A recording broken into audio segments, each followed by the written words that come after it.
शादाब फारसी हुआ। मैं कोडरमा डुमचांच का रहने वाला हूँ और ये मेरी मम्मी है, रेबना खातून इनका नाम है। और कई जगह से मैंने इनका इलाज करवाया, भेलोर, रानीगंज, नोएडा, लेकिन वहाँ पे बहुत सारा जांच हुआ, लेकिन आज तक पता नहीं चल पाया कि इनको प्रॉब्लम क्या है आज तक। और उन्होंने भी बहुत सारा बिना जांच का भी, जांच करने के बाद भी, उसके बाद भी कोई बीमारी पता नहीं चला। उसके बाद भी वहाँ के डॉक्टरों ने वहाँ पे दवा चलाया और उसके वजह से इनका और कंडीशन ख़राब होते गया, दिन ब दिन और ख़राब होते गया। उसके बाद हम लोग यहाँ पे अशरफी हॉस्पिटल धनबाद लेके आए इनको।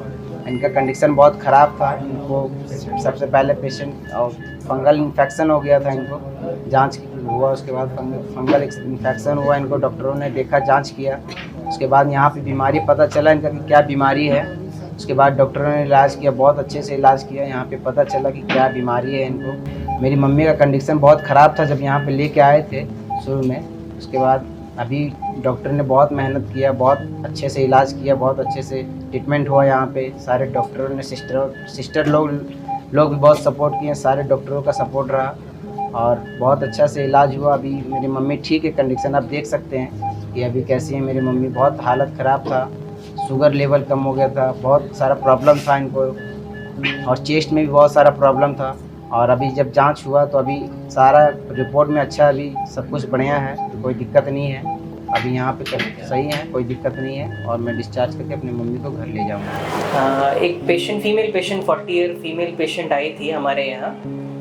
फीमेल का हिस्ट्री था कि वो मतलब मिर्गी लेकर आई थी। शुगर उसका अचानक से कम हो गया था और पूरे अच्छे से हिस्ट्री पूछने के बाद पता चला कि पेशेंट को 2 महीने से बहुत तेज़ खांसी हो रहा था और बाहर कहीं इलाज करवा रहे थे एक जोग्रेन नाम सिंड्रोम की बीमारी को लेकर। जोग्रेन सिंड्रोम था वो बीमारी का नाम। उसमें क्या होता है कि आंखों से सही से आंसू नहीं आता है, मुंह पूरा सूख जाता है, ठीक है, पूरा जो बोलते हैं कि सलाइवा नहीं आता है, जिसके कारण कि उसको खाना घोटने में दिक्कत होती है। तो ये भी पेशेंट को 4-5 सालों से कंप्लेन था कि खाना घोटने में दिक्कत होता है। फिर पेशेंट हमारे यहाँ आईसीयू में एडमिट हुई।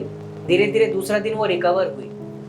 फिर अचानक से क्या हुआ कि सेकेंड डे पेशेंट को खांसी आना चालू हुआ, पूरा कफ आना चालू हुआ, कफ में थोड़ा ब्लड भी आया।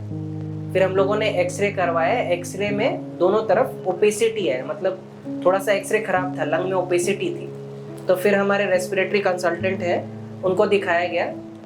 उन्होंने उसके बाद सब जांच करवाई। तो एक्सरे हम लोगों ने देखा, एक्सरे में ओपेसिटीज थी, तो हमें डाउट हुआ कि कुछ इन्फेक्शन हो सकता है। ऑल्दो पेशेंट के पुराने पर्चे में था कि पेशेंट टीबी की दवा ले रहा था बिना, पर कहीं पे भी डायग्नोसिस नहीं था कि टीबी है। बस एम्पेरिकली स्टार्ट किया गया था पेशेंट को टीबी की दवा में। तो हमने यहाँ पे सीटी स्कैन कराया। सीटी स्कैन में हमें डाउट हुआ कि माइल्ड ब्रोंकेक्टेटिक, सेंट्रल ब्रोंकेक्टेटिक चेंजेस थे। तो हमें डाउट हुआ कि कहीं ये फंगल इन्फेक्शन भी हो सकता है। साथ में टीबी के चांसेस तो हमेशा ही रहते हैं। तो हमने फिर कफ का जांच उसे भेजा और फिर जो जांच होते हैं फंगल इन्फेक्शन के लिए, एस्परजिलस के लिए serum total IG, Aspergillus specific IG, ये सारी चीज़ें हमने भेजी।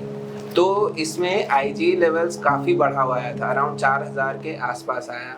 उसके बाद फिर बाकी जांच भी जो हुआ, एस्परजिलस स्पेसिफिक आईजी, वो सारे भी पॉजिटिव आए। इसी दौरान पेशेंट इंट्यूबेटेड भी था, मतलब उसे सांस लेने में इतनी तकलीफ हो रही थी कि हमें उसे वेंटिलेटर में भी डालना पड़ा था। तो फिर हमने एस्परजिलस एबीपीए का ट्रीटमेंट स्टार्ट किया। ट्रीटमेंट स्टार्ट करने के बाद पेशेंट धीरे धीरे इम्प्रूव होने लगी और फिर पेशेंट एक्सट्यूबेट हो गई। हमने उसे वेंटिलेटर से बाहर निकाला।